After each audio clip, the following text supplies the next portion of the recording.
Hey, welcome to another episode of the Franchise Academy. My name is Tom Scott. I am a franchise consultant, I'm an advisor, and I help people figure out if franchising is for them or not, because it's really not for everyone.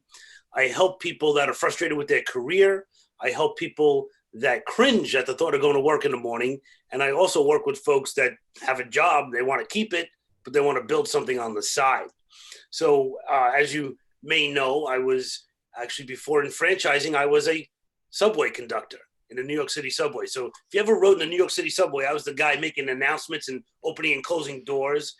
Announcements you could hardly ever understand for whatever reason in the subway.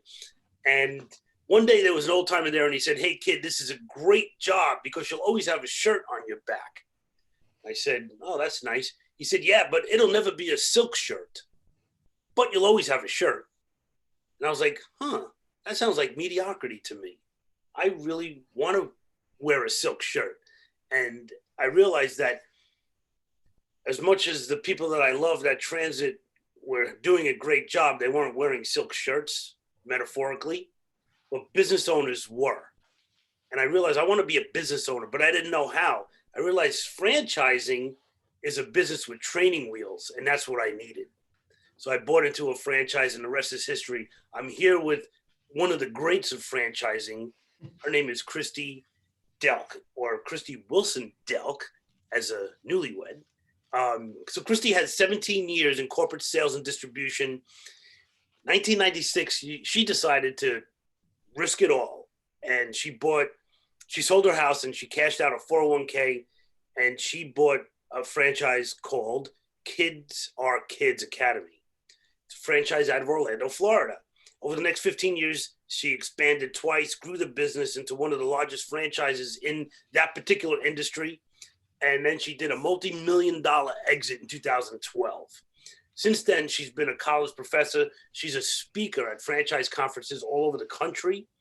And she wrote an awesome book called Adventures in Franchise Ownership.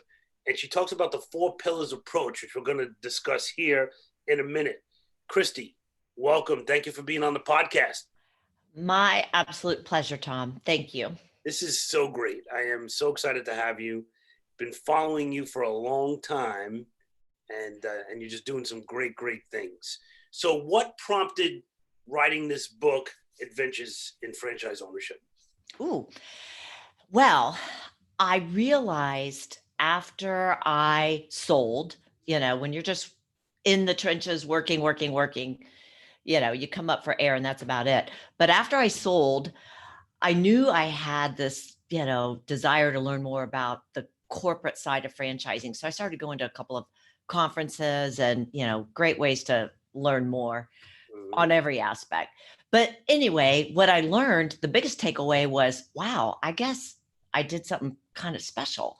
And meaning I had been in the business, I had owned for 15 years, which is longer than the average. I had a successful planned exit and a couple other things, but those were the key things. So I started thinking about what did I do different? And the more I talked and went to, entrepreneur conferences and other things, I realized, I think I need to write a book. And it was a big decision, not as big as buying a franchise, but a big decision. Absolutely. And it's wonderful. You talk about the 4 pillars. So what is that? Give us an overview. Okay. So franchises and franchisors have systems, of course. That's why we get into it. However, and I heard your last guest talk about local markets, every local market is a little bit different. And our personal goals or our financial goals might be a little bit different. So the 4 pillars is one way to complement the franchisor processes and stay tuned into the local market by building layers of loyalty, by using strategic management. I should say the 4 pillars approach also gives you a methodology to running a business. Many of us that come into franchising don't have business ownership experience. And the franchisor can't do everything for you, you know. They would love to, you would love for them to, but they can't. And so it helps you develop a process for running your business. And it's what I really used to keep everything in balance and, you know, stay sane. Stay sane. Yeah. So this is the book. You need to pick it up.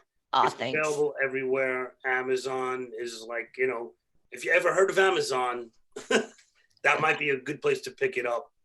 So when you say that people need to stay connected to their community with their franchise, what's one thing that somebody could do like right now to help them get connected? Yeah. In the book, I list several examples, but I really always start with, you know, if you're a newer franchise or you have never thought about connecting and now you're like, oh crud, I've got competitors, I better start doing something different.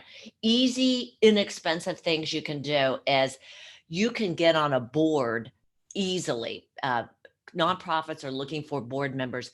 However, do align with a board that complements your business. If it's a pet type franchise, you know where to go. If it's elder care, you know where to go. If it's service industry, you know, it needs to align with your business. Doesn't have to, but you want to start getting those cool synergies. That's one. And guess what? Publications and online resources are always looking for good content. So you can write. Neither one of those cost anything, but you get tons of exposure. Yeah. And last, if your franchisor has something that they are from a corporate standpoint promoting, like with veterans or, you know, something else, then by all means, take advantage of that. So one thing that you speak about is things that you need to know, even though you don't have an MBA, if you're running a franchise. That intrigues me because I don't have an MBA.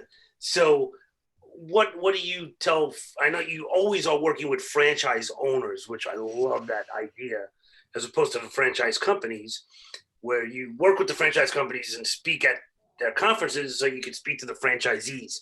That's right. What is kind of the MBA things that I should be knowing as a franchise owner? Okay. So this is kind of cool. I think your listeners will too. When I wrote the book, and I do not want to stay focused on the book, I just want to talk to your listeners, but I focused on those 4 pillars that I just shared. As a professor, now I don't teach MBA, but you know, I know what they talk about. We talk about the 4 functions of management: planning, okay, organizing, leading, and controlling. Those line up with the super practical approach that the 4 pillars addresses. So what do I need to know if I don't have an MBA? I love going to that last one, controlling. And your guest that is the president of Cycle Bar, Yes. Ryan Junk. Ryan Junk, yeah. Ryan Junk. Okay. He talked about measuring and discipline and how do you know if you don't measure. I loved that because that's not sexy stuff, but it is so, so, so important. So let's pretend I'm a brand new franchisee and I don't have an MBA and I have nothing to measure. Okay. Well, talk to your franchisor. Talk to other people that might be involved in a similar segment and get some numbers from them and just put a stake in the ground when it comes to revenue growth or turnover, some of those profit drainers, things like that. But that's super important. And then on the other end is planning. Right. You need a plan, folks. It doesn't have to be complicated and it doesn't need to be long-term, but you need a plan for the year. It's like, you know, I'm sure you talk about this all the time, but it's like getting in a car and saying, okay, where are we going to go? I don't know. Where do you want to go? I don't know.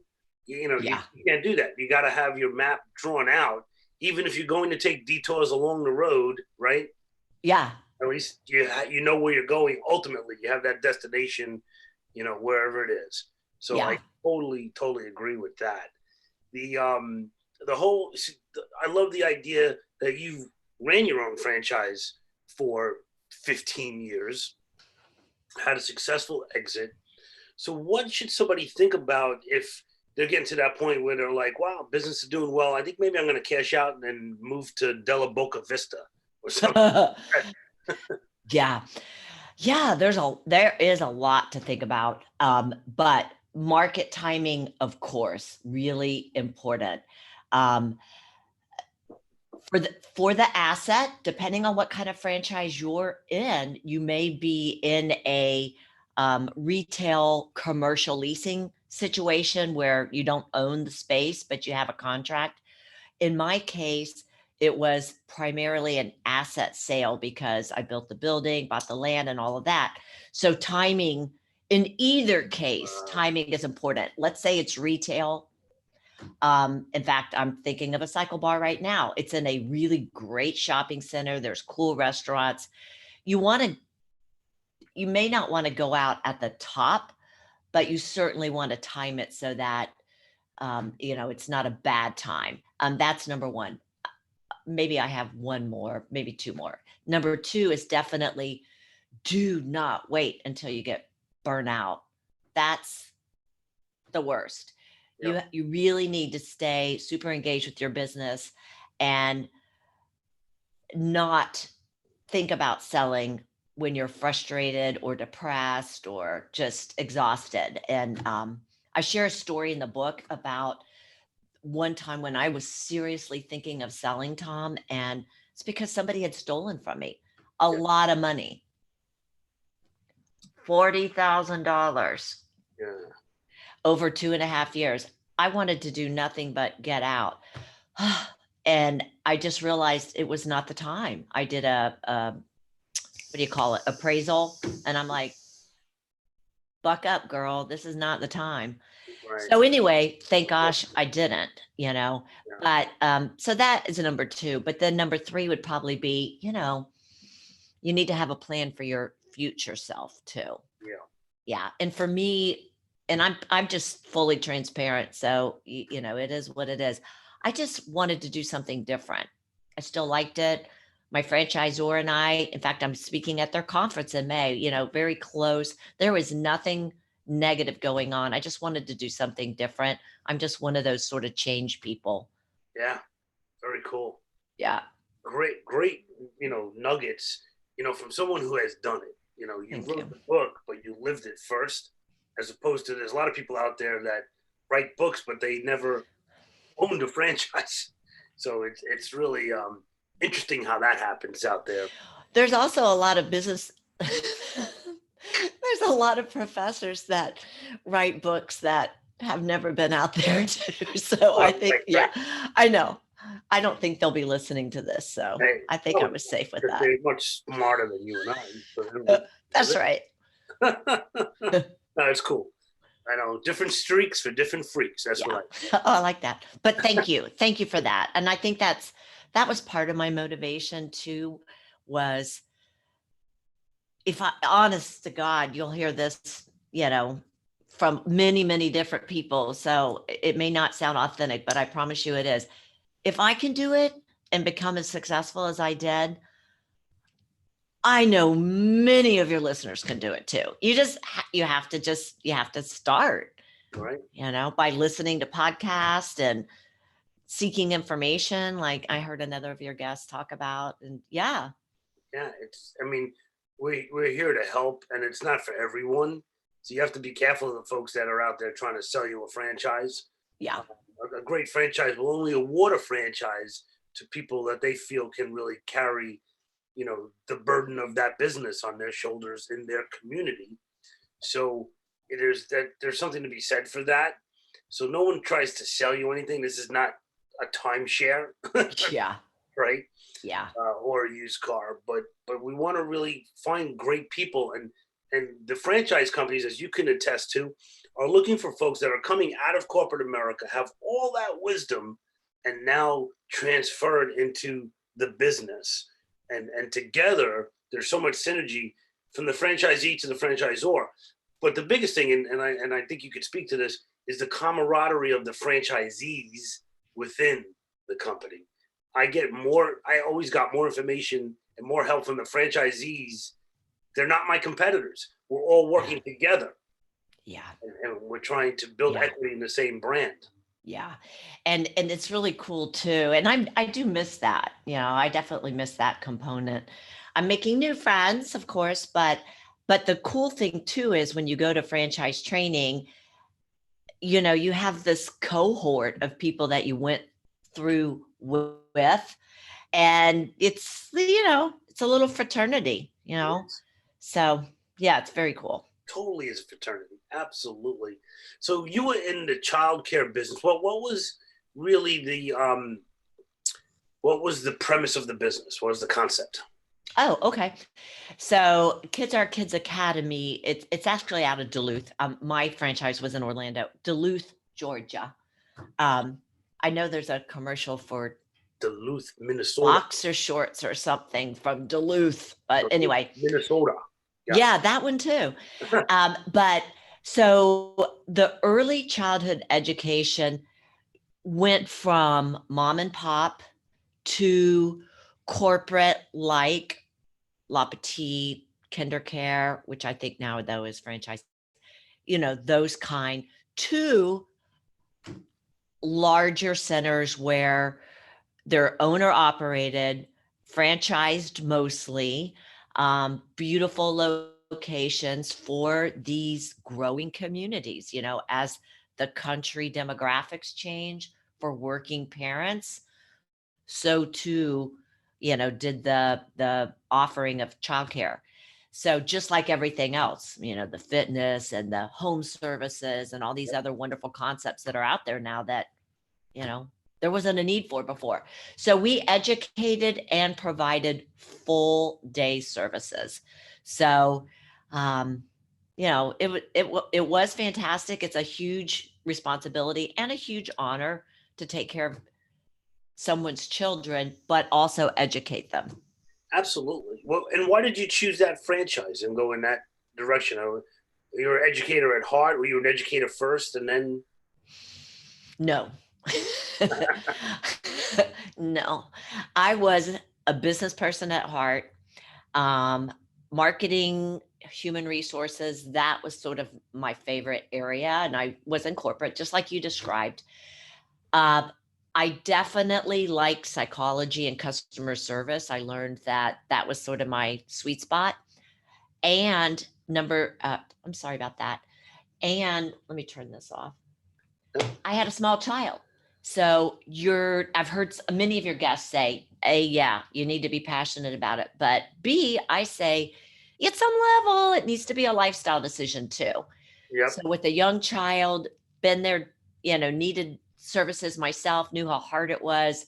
It was an easy match for me. So that's why. Great. So in that childcare business, you must have some really interesting experiences. Any stories that you can share on the top of your head? Oh, let me see. Yeah. Well, oh yeah, yeah. Well, well, people can steal from you in any business, so I won't tell that one. What about driving a bus? Do you learn how to drive a bus? No. Okay, we'll go with that. Um, okay, so hopefully you guys haven't had, if you're owning a franchise or another business now, one of those nightmares where the key person walks out, the cook, or in my case, the bus driver. So he didn't walk out, but he gave insufficient notice. And by insufficient notice, I mean, it's Friday afternoon and this is my last day kind of notice. Not good. So, and there was no bad blood. This stuff can come at you at any time. You just never know. So I realized, whoa, if I'm going to be transporting children on Monday, which I had to be, I guess I was going to learn how to drive the bus. So I didn't even know how it was going to roll out and how it was going to happen. But I knew the first thing I needed to do was grab my purse and get in the car because I had to go get a permit to learn how, right? You guys all know that. You have to get a learning permit. teenage children, whatever. So anyway, I headed off, stood in line, read the manual for a commercial driver's license with a passenger endorsement, Yeah. with air brakes endorsement. It's like, Oh my God. just got more and more challenging. But anyway, I knew if I took the test, I could get somebody to help train me over the weekend, but I had to have that permit. So I got that. I made a few phone calls. In fact, I called a fellow franchisee who could always work her way out of a box. And she said, "Oh, yeah, I've got somebody. Call Tom. He'll help you." Just by coincidence, his name was Tom. He'll train you this weekend. He does bus driver certifications. I mean, not bus driver, semi trucks.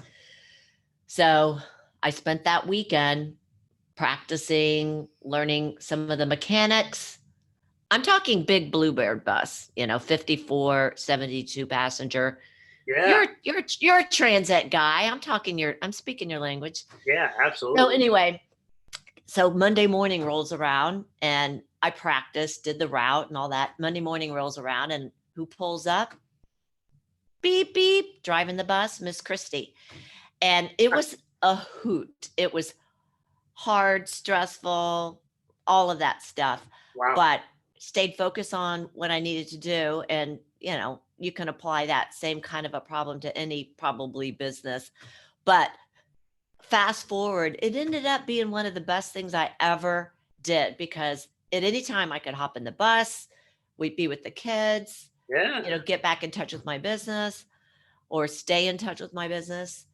And it was super fun. That's So great. And if things don't work out for you in this whole franchise thing, you could always call my friend Louie over at Lynx in Orlando and get a job. What did Jackie Gleason say? Bribing a dust. You're gonna bribe. oh my gosh, that's hilarious. Yeah, I could be bribing a dust. That's great. Yeah. So anyway, that's one. I mean, definitely we all have stories.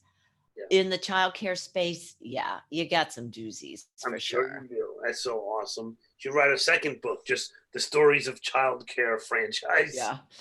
Well, I guess that's why I titled it Adventures in Franchise Ownership. However, I want to make sure that the listeners know I promise you, these are just not my adventures. I was so excited because the franchise industry, as you know, has such generous people in it. So Yes. I contacted many different ZORs and they put me in touch with some of their top performers. So I have lots of stories from all different segments, Oh, that's awesome. interviews Yeah, and it's a great stories. Yeah. read. Again, I definitely recommend Oh, thank you. picking it up. Definitely a good one. Um, so Christy, on a personal note, like Mhm. what do you have any books that you love that have motivated you? Yeah. One is just kind of a basic handbook, probably for life, but it really helped me. And it's called let me make sure I get it right. Spencer Johnson, MD, who wrote "Who Moved My Cheese" and a whole bunch of others. It's about peaks and valleys, how to navigate personally and professionally through life's peaks and valleys, something like that. I'm sorry, I Uh, don't have it exactly right, yeah, but I loved that because when you're going to buy a franchise or you start a family or any big life event, hopefully you're starting at a high point, but there's going to be valleys. right. And so for me, what the book told me was, wouldn't you rather smooth out the highs and the lows and have this nice terrain that you can control and manage and all that? Oh Yeah, my God. Yeah, I totally subscribe to that. And then the other one I like, and I'm only going to mention it because accountability is such a difficult thing for people to put into their management style, holding themselves accountable, number one, but holding others accountable. Managers and owners hate that. But it was called Fierce Conversations. yes, I love that book. And yeah, I don't remember the author's name. It was a female author, but it was a great book. yes. And Um, in life and at work, same kind of deal. right, right. And Fierce Conversations. I have not read it. I have it on my shelf back Oh, there. good.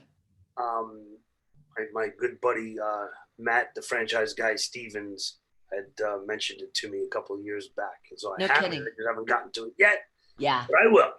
Well, it's cool. It's got some little work pages in it. And I made the mistake of lending it to somebody. And I had all my personal notes in there. I don't mean that I needed them, but now they knew all the things I struggled with. Oh, That well, happens. yeah. Do you have any like tech apps or tech hacks that you use in your business or that you used when you had a franchise, and anything that you can share? If not, no. Sure. Um, I wasn't super tech savvy when I owned, but I hired someone that was. And so, you know, I don't want to sound old school, so I'm not going to go there, but keeping the website really, really super content rich and all that is so important. But what we used to do, and anybody can do this in their franchise, I don't care what franchise it is do those Facebook Live posts. Yeah. Those are so cool and so fun.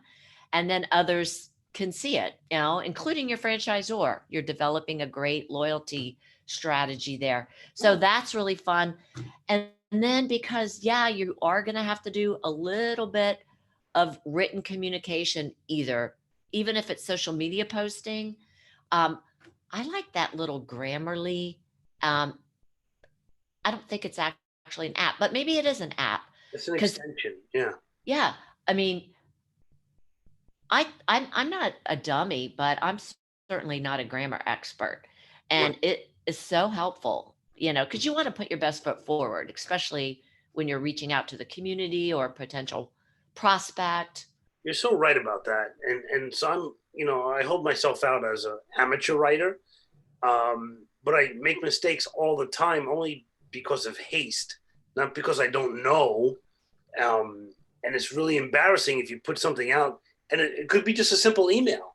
Like if I'm writing an email to you for the first time, we never met, and I'm saying, "Hey, Christy, I want you to be on my podcast," and I say something, I spell something wrong or whatever. It's not that I'm stupid, but you're like, you don't know me, so now you have this judgment about me. No, I know. And we all know, spell check, fixes a lot. Apparently my students don't use it. Some of them. I'm like, Isn't that crazy? People don't use spell check. Yeah.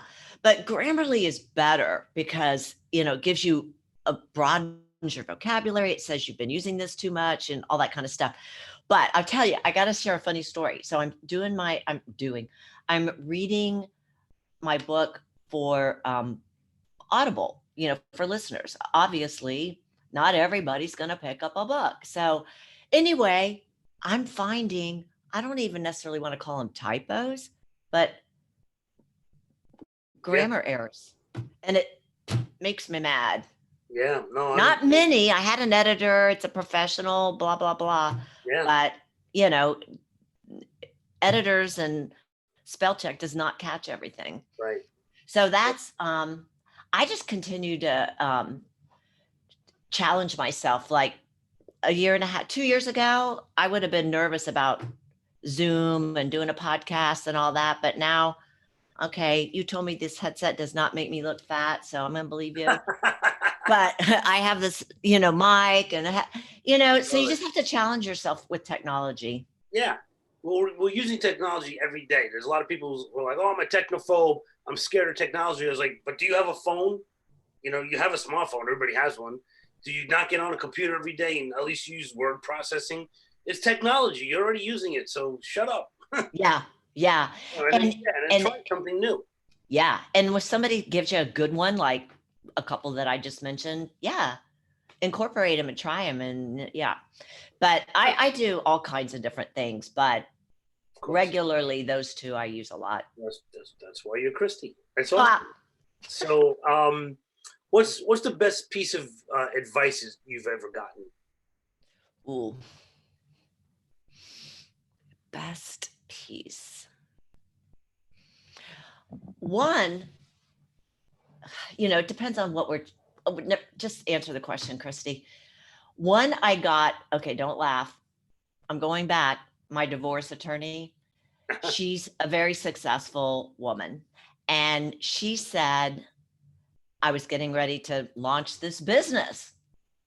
And she said, if I can tell you one thing, remember, your employees and your staff will watch you to see how hard you work and how much you care. So you definitely need to display that and do that for your employees. So I thought that was really good. That is, You got to work hard, but also we want to start working smart. But the other one, and this is not novel, is that about many, many times our biggest weakness is also our strength. And so where I talk pretty direct, I found that in the business place, I needed to pull back on that. So okay. this is just general advice, I suppose. Yeah. Oh, that's awesome. Thank you so much for that. You're welcome. My wrap up question for you is, if Yes. you could bust one myth about franchising right here, right now, what would that be? The one myth.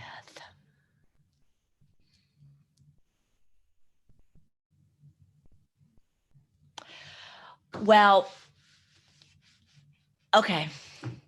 We in the industry, we love that cliche, which that's exactly what it is, that you're buying a business in a box, which is, to me, it's a tad bit derogatory, but let's just say you're buying a business in a box.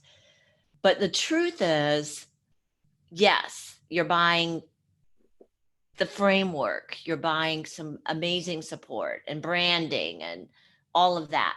But you really do get to make it your own if you want to, not going outside of processes and so forth. But you can put, for the most part, your own mark, and it will become and feel like your own um, business if you engage. Love that. Yeah, that is really perfect. You're so right, and it is. I agree with you. It's not a business in a box, a franchise. They forget to tell you that you actually have to build the box when they give it to Yeah. you. Yeah. So, hey, Christy, I want to thank you so much for being on the Franchise Academy podcast. What's the best way for people to reach you? Thank you. Probably the best way, email me, but if you go to my website, you'll see a couple of cool downloadables. So I'm going to give you sort of the long version of the website. It's ChristyWilsonDelk.com. So that's Christy with a CH, Wilson, Delk with a D.com. But if they go to /listeners, listeners with an S, I just loaded, this is the first time I've ever talked about it, a really cool packet of worksheets that are based on the 4 pillars approach, but formatted as if you never looked at the book. So if you go to ChristyWilsonDelk.com /listeners, you can pick up a really nice packet of complimentary worksheets. Thank you so much. So we have breaking news on the Franchise Academy. This is awesome. Christy Wilson Delk has just revealed that she has new worksheets to help franchise owners, and it's all for free on her website. So go to the franchiseacademy.com. I'm going to have it there. Clickable link straight through to Christy, and you'll be able to get everything you need from her all for free.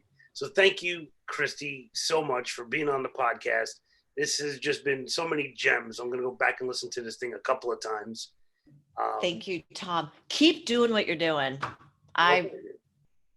The slate of interviewees you have is just such a great spectrum. I'm really impressed. So I appreciate you and your time as well. Thank you, Christy. I appreciate you. And I will see you in Florida very soon. Oh, cool. Take care. Bye. Take care. Bye-bye.